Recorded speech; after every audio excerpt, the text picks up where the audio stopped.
শুভ সকাল বন্ধুরা, কেমন আছো তোমরা সবাই? আশা করছি তোমরা সবাই ভালো আছো। তো আমিও ভালো আছি। তো ভালোর মধ্যে একটু খারাপও আছি। কেন বলো তো বন্ধুরা? তো ওই যে তোমাদের দেখিয়েছিলাম এর আগের ভিডিওতে আমি ধান ভিজিয়েছিলাম, আর ধান ভিজিয়ে যা ফ্যাসাদে পড়েছিলাম কি আর বলবো তোমাদের। তো রাত্রি থেকে এত বৃষ্টি দিয়েছিল ধানগুলো পরের দিন মানে সকালে অনেকটাই বেলা হয়ে গেছে সেদ্ধ করতে করতে। আর কত বড় নেট দেখো, ওই যে পুকুর ঘেরা দিয়েছে তোমাদের তো দেখিয়েছিলাম। তো কিছু নেট কম পড়েছিল সেটাও নিয়ে আসলো। তো এদিকে দেখো ধান মানে রান্না হয়ে গেছে, সকালে রান্না বান্না সেরে এদিকে ধান সেদ্ধ বসিয়েছি। এখন একটু হালকা হয়েছে আকাশটা, তো এখন ধান সেদ্ধ বসিয়েছি। তো ঠাকুর দিলে কিন্তু পরে কিন্তু রৌদ্রটা উঠেও ছিল দুদিন, তারপরে আবার দুদিন পরের থেকেই কিন্তু আকাশটা আবার এসে হয়েছিল। তো আমার ধানগুলো ঝরঝরা হয়ে গিয়েছিল, আর কোনো ভয় নেই। এই বর্ষার দিনে না ধান সেদ্ধ করলে না, বর্ষার দিন বলতে তো এখন তো বর্ষার দিন ভাদ্র মাস, আষাঢ় শ্রাবণ মাস তো চলেই গেছে। বর্ষার দিন তো ভাদ্র মাসেও তো বৃষ্টি হয় তোমরা জানো। ভাদ্র আশ্বিন মানে শরৎকাল হলেও কিন্তু ভাদ্র আশ্বিন মাসে ভালোই বৃষ্টি হয় কিন্তু ভাদ্র মাসে।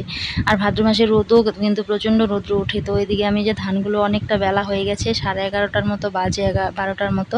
তো সেদ্ধ করতে করতে অনেকটাই দেরি হলো। তো দই উনানে দিচ্ছিলাম, তোমরা দেখতেই পেলে দই উনানে দিয়েছি। দই উনানে না দিলে কিন্তু হতো না, আরও অনেকটাই দেরি হতো। তো সকাল ভোরে উঠেই সেদ্ধ করি। তো যে বৃষ্টি ছিল জন্য ভোরে উঠে সেদ্ধ করতে পারিনি। তো ভাবলাম সারাদিন যদি বৃষ্টি থাকে তো সেদ্ধ করেই বা কী করবো ধানগুলো।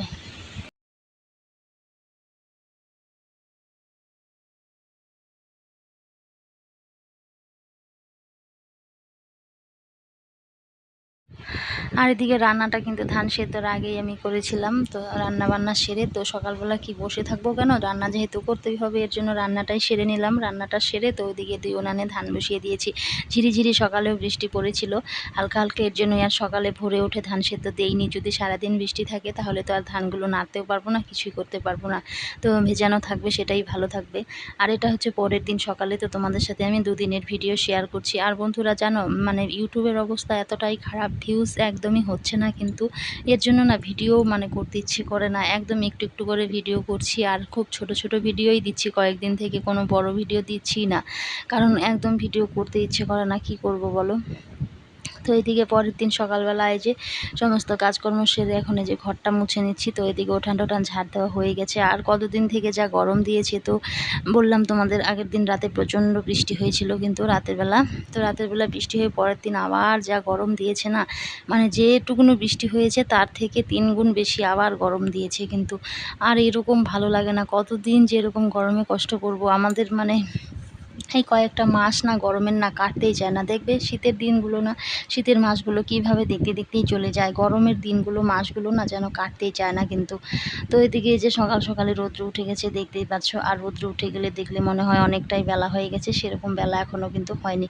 তো এদিকে সকালের কাজকর্ম সেরে নিলাম। তো এদিকে সমস্ত কাজকর্ম সেরে এখন এই যে হাঁড়িতে মাটি করতে চলে এলাম। তো ওই যে প্রতিদিনের রুটিন, একই রুটিন। আর ওই যে ওই বারান্দায় দেখতেই পাচ্ছ ধানের বস্তাগুলো রেখে দিয়েছি, ঢেকে রেখেছি। তো রান্নাবান্না সেরে তারপরে কিন্তু দেব। আর আজকে যেহেতু ভয়েস ওভারটা আমি পরে দিচ্ছিলাম, যা রৌদ্র দিয়েছিল আজকে, রৌদ্রতে একদম ধান আমার পুরা টনটনা হয়ে গিয়েছিল। কিন্তু ওই যে দুই রোদ্রে কিন্তু একদম মানে দুটা রোদ পেয়েছে, দুটা রোদে কিন্তু ধান একদম শুকিয়ে ফেলা যায় না, তাহলে চাল কিন্তু ভেঙে যাওয়ার ভয় থাকে। তো ওইদিকে শাশুড়ি মা বলছিল তাহলে ধানগুলো তুলে রাখো, মানে দুপুরের দিকে বলছিল, দুই রোদ্রে শোকাতে হবে না, পরের দিন আবার দিও। তো পরের দিন মানে কি বলবো বন্ধুরা, পরের দিন আর ধানগুলোকে দিতে পারিনি। দিয়েছিলাম সকালবেলা, আকাশটা একটু মানে ভার ভার ছিল, তো হালকা রৌদ্র ছিল, বললো যে দিয়ে দাও, হালকা হালকা রৌদ্রে শুকিয়ে যাবে। ওমা দেওয়ার সঙ্গে সঙ্গে একদম অঝরে বৃষ্টি নেমেছে পরের দিন, মানে 10টা 11টার দিকে অঝরে বৃষ্টি। সে ধান ভিজে টিজে একাকার করে আবার তুলে রেখেছি। আর আগের দিন মানে যে প্রচণ্ড রৌদ্র দিয়েছিল, তো বললো যে ধানগুলো তুলে রাখার জন্য। তো সেদিনই যদি আরেকটু ভালো করে শুকিয়ে রাখতাম তাহলে মানে ভালো হতো। আর ভাদ্র মাস মানে কখন বৃষ্টি কখন রোদ কিন্তু বলাই মুশকিল কিন্তু। আকাশের খবর বা প্রকৃতির কিন্তু নিয়ম আমরা কিন্তু বুঝতে পারি না, মানে ভগবানের ইচ্ছে কখন কি দিবে না দিবে সেটা মানে ভগবানেরই মর্জি, আমরা তো উপলক্ষ। বন্ধুরা দেখো চারিদিকে সবুজ, আর সবুজ ধান ক্ষেত একদম সবুজ হয়ে গেছে। আর ওই যে দেখো আমাদের পুকুর ওখানটায় দেখা যাচ্ছে। তো এসেছিলাম পটল খেতে, তো তোমাদের দাদাভাই পটল তুলে দিল জামাইবাবুর ক্ষেতের থেকে। তো আমি তুলিনি, পটল খেতে মেয়েদের ঢুকতে দেয় না। তো এই যে পটল নিলাম, আর তোমাদের দাদাভাই এখন জাল পাতবে দোলায়। তো দেখো কতটা সুন্দর লাগছে, এদিকে হচ্ছে সবুজ বাগান, আর হচ্ছে এদিকে হচ্ছে সবুজ ধানের ক্ষেত, সব মিলিয়ে কিন্তু দারুণ।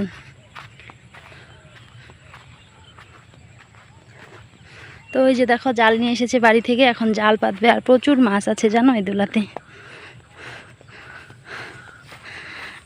তো দেখো দোলায় এদিকে ফসলও হচ্ছে, ধানও হচ্ছে, ভুট্টা হচ্ছে, পাট হচ্ছে, সবই হচ্ছে, আবার মাছও হচ্ছে, মাছও খাওয়া যাচ্ছে। গ্রামে সব দিকেই সুবিধে আছে। ওই যে জেলে চলে যাচ্ছে জাল নিয়ে মাছ ধরার জন্য এখন। আর এখান থেকে জানো কয়েকদিন আগে একটা সাপ মেরেছে, অনেক বড় একটা সাপ মেরেছে, সাপও কিন্তু আছে এই দিকটাতে। আর সন্ধে হয়ে গেছে, সূর্যি মামা ডুবে গেছে, এখন বাড়ি যাব, জাল পাতা হয়ে গেলেই বাড়ি চলে যাব।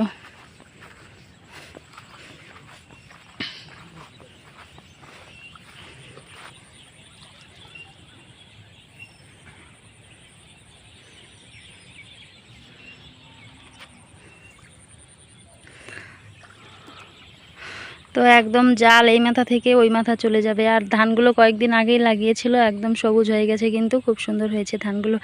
আর জল অনেকটাই কমে গেছে, অনেক জল হয়েছিল এর আগে বৃষ্টির সময়। আর ওই যে পুকুর সেদিন ঘেরা দেওয়া হয়েছিল, ওই যে মাঝখানে পুকুর দেখতে পাচ্ছ।